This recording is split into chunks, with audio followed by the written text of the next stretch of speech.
Hello, everyone. One of the most important keys to the success of any nation and society is the family unit, the extended family. Just study history with that point in mind, and you'll see that is definitely the case. For instance, you can take the mighty Roman Empire. That was the superpower of its day, the Roman Empire. And it went for about 500 years. Our nation, the United States of America, is a relatively young nation compared to some of the empires in past history. The Roman Empire was one of the greatest and most powerful empires that ever came along. And then, in 476 A.D., it fell.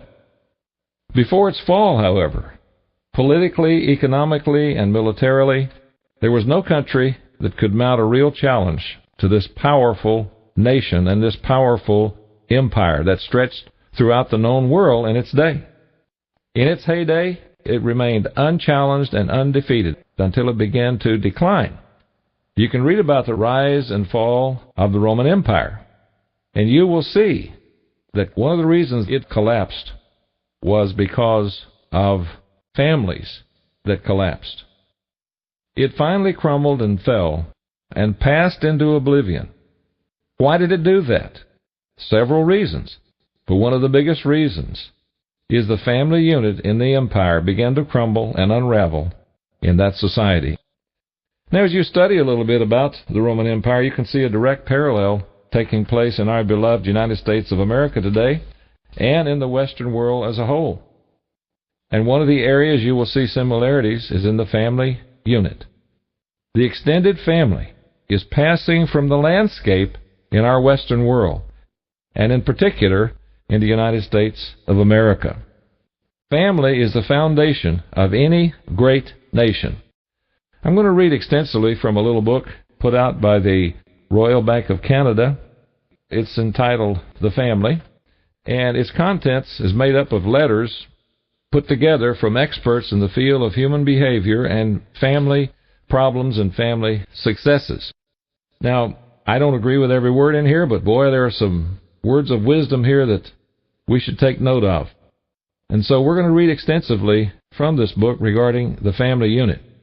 On page 11, under the title, The Dynamic Family, it says, "Today's family has the greatest opportunity the family ever had to act significantly so as to assure the continuance of all that makes people human, the virtues of justice, freedom, love, prudence, and courage." Where can we go to hear things like this today? Who's teaching this? Who's explaining this? Where can we go to find out this information that teaches and shows and demonstrates and proves how important the family unit is and what we can do to keep it together? On page 12, this little book says, "Parents are greatly concerned about preparation of their children for graduation into maturity. This is fit and proper, because it is in the family that a child develops his attitude toward life." But you know, if the family is disintegrating, where does the child develop its attitude toward life? Well, he or she begins to form an attitude as a result of being around their peers. They pick up things at school. They pick up things in the community. They're just left to themselves to kind of freelance. And first thing you know, attitudes begin to develop that aren't all that healthy and will not lead to that much success in their lives without a proper family in which they can draw information, direction, in which they can be taught what really works and what doesn't work. So continue reading now in this book on page 12. This is fit and proper because it is in the family that a child develops his attitude toward life. And it is the family that determines the way he measures up to challenges and the degree in which he lives successfully and happily. Now over on page 13 we read, "Human beings, whether children or adults, need to belong in a close social relationship with others. It is not enough to watch television together. To sit in a circle in the dark, eyes glued to the bright screen, is hardly the best arrangement for enjoying one another's company or exchanging ideas. Far better is the family meal, an occasion to be together in comfort and relaxation. How many families do you know of today that really sit down together and have a meal and then have really interesting, stimulating conversation and discussion. How many families do you know today that once they finish with the meal and discussions around the table will go to the living room or on the front porch or back porch and continue enjoying one another's company? Many families today never eat together at all. Many families today have very little to do with one another in the same house. One will be off in one room on the computer, another will be off in another room on the cell phone, another will be off in another room watching television. Somebody will be laying back in the lazy boy sleeping. And what do they have to do with one another? Very, very little. That's not the stuff of which great families are made. Let's continue reading on page 14 here. It is through the exchange of ideas in such a family circle that excellence is born and bred. What goes on in that group determines whether those who sit there shall become first-class men and women with active brains, disciplined imagination, sensitive feelings, and dynamic aims. Much of today's unrest may be traced to a lack of a sense of quality, aesthetic quality, humane quality, and moral quality. The family provides a background that will enable young people to perceive qualities and discriminate so as to seek excellence. In other words, not to settle for mediocrity. Where else is a child to learn virtue than in the family? Virtue is a word too seldom used. It can be applied to many thoughts and deeds that go to make up everyday life. Some virtues contributing to the mastery of life and happiness in it are justice, frugality, industry, sincerity, moderation, humility, discretion, courage, wisdom, fortitude, and honesty. And I might add, ethics such as the work ethic, ethics such as respecting others. Continuing. These are features that cannot be ignored by any creed or cult or movement without damage, and their nurture is an undoubted duty of the family. Let's just read a little bit more from one other page. Over here on page 65, we read under the heading, What is a family? The family is made up of a small number of persons closely and intimately bound together. If every family were suspended in a vacuum, family life would be much easier. But as it is, every member is subjected to different influences outside the family circle, and the delicate mechanism of family harmony has to absorb many shocks. For instance, let's read here on page 66. Today, most families have no abiding attachment to the hearth and no permanent root anywhere. There's no home in their life. There's no permanent attachment or nostalgia in their life regarding their upbringing. No feeling of, I can hardly wait to get back home. I can hardly wait to renew memories of when I was growing up. I can hardly wait to open the picture album and look at those wonderful events that took place in our life. We're headed home so we can gather around the fireplace, or gather on the back porch, or sit under the tree and have some iced tea and talk about past, present, and future. You'll be surprised when you start looking at this. You will see that that's disappearing from our country. There are still some people who do it, and good for them. But all too many are abandoning that kind of cohesion that used to be in families and that must be returned if we're going to have a strong foundation for a continuing strong nation. Continuing in this little book on page 66, today most families have no abiding attachment to the hearth and no permanent root anywhere. A typical urban family rises and falls like this. Marriage of the parents, increasing size of the family as children are born, decreasing size as children marry and leave home, and disappearance with the death of the parents. During this cycle, the family may have lived in 20 or more houses, each of which was temporarily, not significantly, home. That is a description of many, many hundreds and thousands and even millions of people on this earth today regarding family life. Now, one other half of a page here that I will read on page 67 about causes of disruption in families that break the cohesion that ought to be there and begin to contribute to the disintegration and unraveling of the extended family. Under the disturbed conditions of these times, it is no wonder that there should be stresses in families. Immigration from abroad to this land and migration from country to city and from city to city opened a great gap between the old culture of parents and the new culture of children. Parental wisdom becomes obsolete in the eyes of young people. The intellectual capital built up through generations of close family life, called by some persons folk knowledge, fails to be transmitted or passed on. The younger generation is left without compass and maps and sets out on the voyage through adult life on a basis of trial and error. Now think about how well that describes family life today. Think about how many kids are just left to themselves to grow up without any guidance or direction, or without enough guidance or direction, or with the wrong guidance or direction. What chance do they have to achieve their full potential as they enter into adulthood? It's a sad situation. Continuing here to read. Besides the added stresses within the family, there are pressures from outside to which we have not become acclimatized.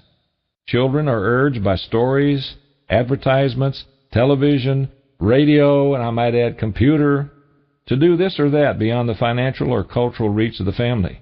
In other words, their thinking is not consistent, it's not logical, it's not mature, it's not wise in all too many cases. Rather, it's loose thinking and fanciful appreciations of life by movies, comic strips, entertainment, etc., etc. We have to learn to think. Our children have to be taught how to think. They'll think on their own, of course. They'll have their own ideas, of course, and that's good and that's healthy. But they're going to have to learn how to put it in perspective. They have to be given some pegs to hang their hats on. They have to know this will work, this will work, this will work, that won't work, that won't work, that won't work, and this is why. And then they work out their decisions, their choices, and channel and direct their thinking within those parameters. And that has to come from parents, and that has to happen at home, and that's got to be done by example from the adults in the family. It is the fashion today to laugh at Horatio Alger's Success Boys and at Samuel Smiles' Self-Help. But the plain fact is, those stories and essays had the saving grace that what the heroes won, they worked for. It took effort. It took sweat. It took tenacity. It took stick-to-itiveness. They worked for it. Today's easy life is pictured as being reached by smartness or outwitting other people or leaning on Social Security provided by parents or the government. Well, there's more that we'll be reading from that book as time goes along. A growing number of family units today are totally dysfunctional, just as this little book is brought out and just as you will see when you look around. Families do not share life together. Each family member goes its own way, like ships passing in the night. What can be done about this critical situation? Is it hopeless? If you look around and say, boy, that's a description of our family, and it's just about beyond repair. All we can do now is just be frustrated and wait till it all plays itself out. There's so much more we can do than that. With every family problem, there are solutions. And if not total solutions, there are improvements that can be made. We're going to go into that as we move along here. What can be done? This is a critical situation. There are still some wonderful families around, of course. You probably know some, I do. And when you know those families, if you are around them, take a look and see if you can spot the clear reasons why they are wonderful. You'll find that there are reasons why. Cause and effect comes into play. It does in every aspect of life, but I know of no aspect of life where cause and effect comes into play more than in family life. Parents must decide to be fully engaged with their children. This is a privilege to be a parent. It's an honor to be a parent. You show me a wonderful parent or two wonderful parents who are successful, and I'll show you someone who should be respected and honored, because I don't know of anything that can be done in this world today and in our lives that's more important than being an outstanding parent. In order to do that, we must be fully engaged in the family and with our children. We must set the right example, starting from birth of the children. That's when it starts, setting the right example. We fail, we make mistakes, we stumble, but overall, we're on a path of setting the right example of how to live life in a way that works, of how to live life that shows respect to others and that shows respect to God. of how to live life so we can sort the right from the wrong, and our children pick up on that from us. We teach them that, but we also show them that by example. Parents must require the right attitude and action from their children. So many parents today are afraid to require anything of their children. They're afraid they'll just leave, or they'll rebel, or they'll just create no end of problems if they start requiring things of them. Well, right from birth, we should require of them right attitudes and right actions. And of course, as parents, we must care for our children, and they need to know that, love them deeply, encourage each one of them individually. We must carry out our family responsibilities on a daily basis. It has to become a priority. So many parents do not make parenting a priority in their lives. Other things come in that take over and crowd out this tremendously rewarding and demanding and wonderful experience of being a parent. And so it doesn't end up being a priority. It ends up being something we get to when we can, and it starts showing up in our family life, and it will show up in our children as they grow up and become adults. And that's a sad thing. So we have to make it a priority in our life. Now, in every dynamic family, you will see laws and principles in play. And those laws bring about rewards, or they bring about penalties, depending on how we live in relationship to those laws. If we get in line with the laws and principles of family life, the blessings are tremendous. If we break those laws and principles of family life, the penalties are enormous. Let's move on now and go to another book that's even more powerful, more accurate, and should be more highly regarded than any other book in the world, and that's the Bible. Let's look into the book where we find those laws and read a few scriptures before we close. Let's turn to Ephesians chapter 6. Ephesians chapter 6 and verse 1. Now, I realize that there are people who don't even believe God exists. Well, in these programs, we're going to go into that subject, and we can prove that God does exist.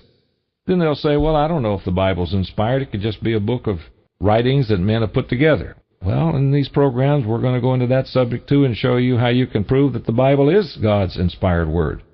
It is the truth. It is the final authority. It is the foundation of knowledge. Let's turn here to Ephesians chapter 6 and verse 1. Get your Bible and read along. Check it out for yourself. It says here, children, obey your parents in the Lord, for this is right. Obey? That word is being lost in our society today. How often do you hear the word obey? It's like it's a bad word. It's a four-letter word, when in fact it's a wonderful word used in the right way at the right time with the right attitude. It can save the lives of your children. Let me ask you something as you look at your family. Are your children obedient to you? If your children are playing and you say, would you come over and sit down now and just take a break and let's be still for a little while? Will they say, yes, sir, or yes, ma'am, and do that? Or will it be a fight and you finally then just cave in and they don't really do what you ask them to do? What's it like around your house when bedtime comes?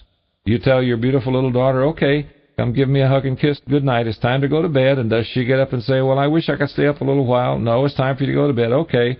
And then she goes to bed? Or is it back and forth, back and forth, back and forth, back and forth until both of you get so exhausted, that's when both of you go to bed? Children, obey your parents in the Lord, for this is right. Do we require that of our children, starting at birth? Honor your father and mother, which is the first commandment with promise, and that's the fifth commandment, of course, of the 10. And what happens when that takes place? That it may be well with you, and that you may live long on the earth. And that's the promise that comes with it. We want that to happen to our children. Well, if we require them and teach them how to honor their parents and their grandparents and respect adults, it's going to be well with them. And you may live long on the earth, it says in verse 3. Notice what it says in verse 4. And you fathers, provoke not your children to wrath, but bring them up in the nurture, or training and admonition of the Lord. Yes, parenting does require time. It requires effort. It requires thought. And we can require things of our children. We can teach them obedience. We can even discipline our children. And we can teach them that they cannot have everything they want, and teach them how to get along with not getting everything they want and still be happy. Teach them how to play games and win and not get all arrogant about it, and lose and not get all depressed about it. Parenting involves training them in all of those things, but it never involves putting them down. It never involves abusing them in any way. It never involves showing partiality. It never involves comparing them with other kids. It never involves provoking them, but rather it involves bringing them up in the training and admonition of the Lord. That's what it says here in Ephesians chapter 6 and verse 4. Let's go over here now to Psalms chapter 127 and read what David said. Now, when we read this, is this something that's just pie-in-the-sky stuff? It's just an ideal kind of fantasy. Oh, boy, if we could only have that, that'd be fine, but there's no way anybody could have this. No, we can have this in our family, what we're about to read here in Psalms 127, verse 1 through 5. It says in verse 1 of Psalms 127, "Except the Lord build a house, they labor in vain that build it. Except the Lord keep the city, the watchmen wake but in vain." It's talking about building a house, but it's also talking about building a family. So somewhere in your family, you need to introduce God early on, the real God. He's not some monster way off somewhere that's unreal, that requires unreasonable things of anyone. He's a loving, kind God that's full of compassion and mercy, but he also is powerful. And he also shows that we are to follow what he says and we'll be blessed. Because if we rebel against what he says, there's going to be problems. And so we make sure that early on in our family, God is directly in the middle of our family. He's at the center. Life rotates around what he says, what he wants, and what the Bible teaches. And that's the abundant life. It doesn't deny us anything that's good for us. It opens up all kinds of wonderful happiness and joy and fun times for us. Except the Lord build a house. Verse 2, "It is vain for you to rise up early, to sit up late, to eat the bread of sorrows, for so he gives his beloved sleep." Now look at verse 3 and see how often you see people with this attitude in our society today. Psalms 127 and verse 3. "Lo, children are a heritage of the eternal. The fruit of the womb is his reward." I know some parents who feel that way. They'll say things like, "Why, some of the biggest blessings I have are my children. I love being with my children. Sometimes it gets tiring, sometimes it gets irritating, but we work our way through that and enjoy our children immensely." I also know some parents who have the attitude, "I can hardly wait until they're out of my hair. I can hardly wait until they're grown and gone." We crave the empty nest when we're by ourselves again, and we can do what we want to do. Our children crimp our lifestyle. They get in the way. I can only take them for so long, and I've got to get out of their sight. And don't think the children don't pick up on that. They do. They know when their parents love them. They know when their parents want to be with them. They know when their parents cherish them. They also know when they don't. I know. I've talked to children over many, many years, and they've opened up and told me that many, many times. I've also talked to children who will say, "My hero is my dad. I love my mom. I love my brothers and sisters. I will always be a part of my family. No matter where I go on the earth, I'm going to stay in touch, and I'm going to spend some time with them. It may not be but once or twice a year at Thanksgiving or family reunions or whatever, but we're going to share life together and we're going to stay in touch." Look at this again, verse 3. "Lo, children are a heritage of the eternal, and the fruit of the womb is his reward. As arrows are in the hand of a mighty man, so are children of the youth." Look at this, verse 5. "Happy is the man that has his quiver full of them. They shall not be ashamed, but they shall speak with the enemies in the gate." Once again, in 43 years of being in the ministry and counseling families, all through those years, I've heard comments like this: "I can hardly take having one child, much less having any more children." Well, it's understandable when you see their one child. There's been no direction. There's been no training. There's been no parenting. But you take a little child that's had direction and training and parenting, what a pleasure they are. And if others come along, you can have several children. I came from a family of 9. I'm the youngest of 9. We had a tremendous family life. My wife and I have 6 children, 9 grandchildren. We love to be around one another. That's not because we're anything special. It's because God's way works, and God's way produces that kind of atmosphere in a family. Sure, there's problems. Sure, there's tension. Sure, there's things have to be worked out. But overall, there are absolute fulfillments of this verse right here in verse 5 of Psalms 127, verse 5. It says, "Happy is the man that has his quiver full of them."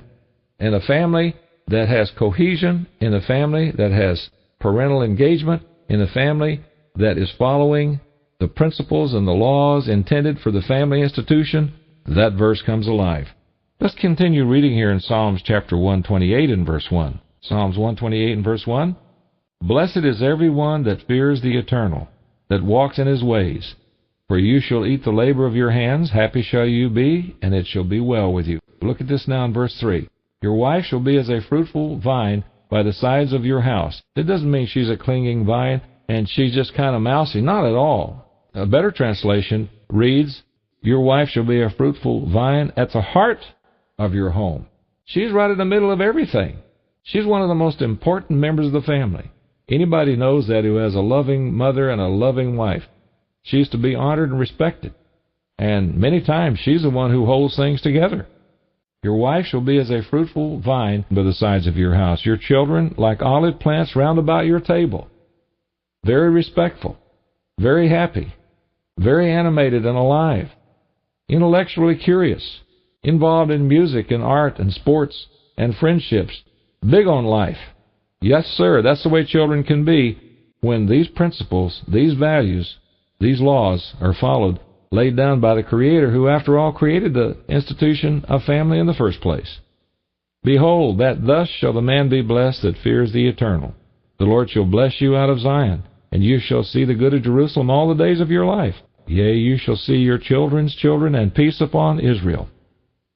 You know, when you read in the Bible about men and women who served God for many years, and as their life begins winding down, and the blessings that God poured out on them are listed, you know what you'll find? You'll find some of the biggest blessings that are listed, that were given to these people because they served God, is that they were able to see their children and their children's children. They were able to see grandchildren and great-grandchildren. That's something we'll talk about as time goes along as well. We're going to talk about the extended family. We're going to talk about the tremendous impact grandparents can have on a family as well as parents. Yes, there's a lot to go into in this subject, so we're going to keep this series going. We'll probably have one or two other programs on it. So you come back next time and we'll pick up where we left off today. Just keep in mind that the dynamic, successful family is this important. It's the cradle of culture, it's the strength of the nation, and it's the stronghold of civilization. And it's nothing short of that. If you would like more information about the family, ask for our free CD series on cultivating family values. Also, we would like to invite you to request a free subscription to our new magazine entitled Straightforward. We'll send this material to you free of charge without obligation or cost to you. Just call our toll-free number at 1-800-581-1317. That's 1-800-581-1317. Or you can go to our website at straightforward.org. We'll be happy to send it to you free of charge. Until next time, this is Charles Bryce with the Enduring Church of God.